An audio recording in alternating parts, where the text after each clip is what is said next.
नमस्कार श्रोता मित्रों, स्वागत है आपका मेरे YouTube चैनल रश्मि की दुनिया में।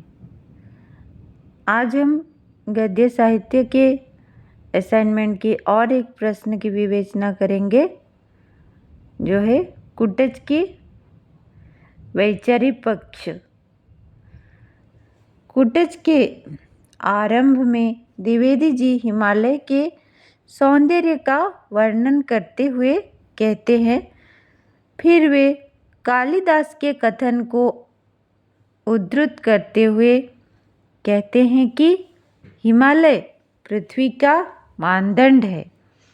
यह मत कालिदास ने कुमार संभवम में अभिव्यक्त किया है। हिमालय का गहरा संबंध भारत के इतिहास और संस्कृति से है। अतः द्विवेदी जी मुक्त भाव से हिमालय का उल्लेख करते हैं।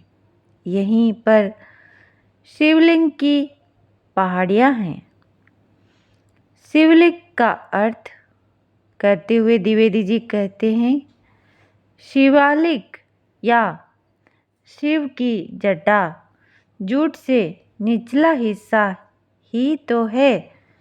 इस पहाड़ी की सूखी, नीरस और कठोर भूमि को देखकर द्विवेदी जी यह कल्पना करते हैं, उनसे भी पहले कालिदास ने ऐसी कल्पना की थी।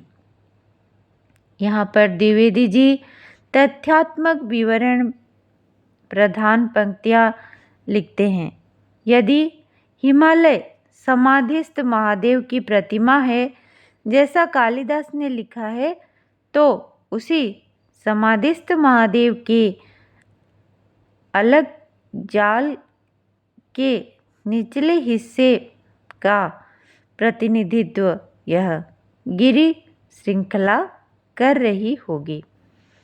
कहीं कहीं अज्ञात नाम, गोत्र, झाड़ झंझाड़ और बेहया में से पेड़ खड़े दिख अवश्य जाते हैं, पर कोई हरियाली नहीं। यह वह स्थान है जहाँ इतना सूखा है कि धूप भी सूख गई है।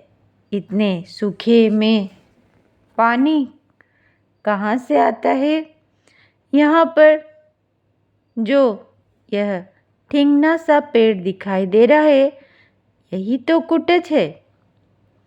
भूख प्यास की चोट से और गर्मी से बेहाल होते हुए भी यह पेड़ जी रहे हैं।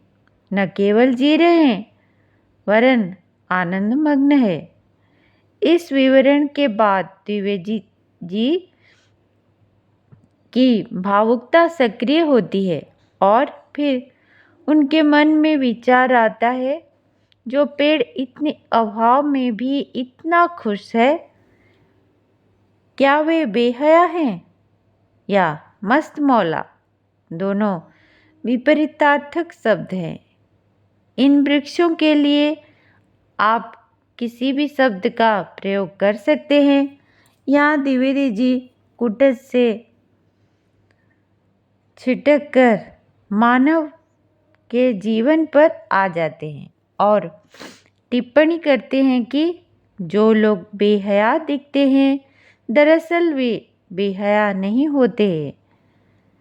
उनके भीतर रस का कोई स्रोत होता है। हया का संबंध तो दूसरे से होता है और ये तो दूसरे ही सत्ता को मानते ही नहीं, उसे चुनौती देते हैं और मस्त रहते हैं। उन्हें हम बेहया कैसे कहें? उन्हें हम मस्त मौला भी तो कह सकते हैं। यहाँ द्विवेदी जी उन मनुष्यों को टिप्पणी करते हैं जो बिना किसी को ठीक से जाने किसी पर झट से मूल्य निर्णय दे देते हैं। यह मूल्य निर्णय ठीक नहीं है। जय फुर्सत से उनकी जीवन गाथा को जानकर समझबूझकर टिप्पणी करना चाहिए। ऐसा द्विवेदी जी कहते नहीं, ऐसा उनके कथन से संकेत हो जाता है। वैसे भी द्विवेदी जी कुछ भी कहने से बचते हैं। उन्हें अपने नायक कुटज का पक्ष रखना है, लेकिन उस नायक पर अनुचित टिप्पणी करने वालों पर कोई टिप्पणी नहीं करनी है। इसके बाद द्विवेदी जी एक दार्शनिक सा वक्तव्य देकर इस प्रकरण को बंद कर देते हैं। कभी कभी जो लोग ऊपर से बेहया दिखते हैं, उनकी जड़ें काफ़ी गहरे पैठ रहती है। ये भी पाषाण की छाती फाड़कर न जाने किस अतर गह्वर से अपना भाग्य खींच लाते हैं। बाहर से इस सूखी धरती पर यह कुटज हरा भरा कैसे है? इस सूखी पथरीली जमीन में पानी कहीं दिखाई नहीं दे रहा है। कुटज के इस प्रस्तुत विधान का अप्रस्तुत मनुष्य है। यह एक खास तरह का मनुष्य है, जिसे दुनिया बेहया कहती है। ऐसे लोगों को भी कहीं न कहीं से सामाजिक स्वीकृति मिलती है। उसके जीवन में भी कुछ चीज़ें होगी जो उसके लिए खाद पानी का काम करती है। वह क्या है?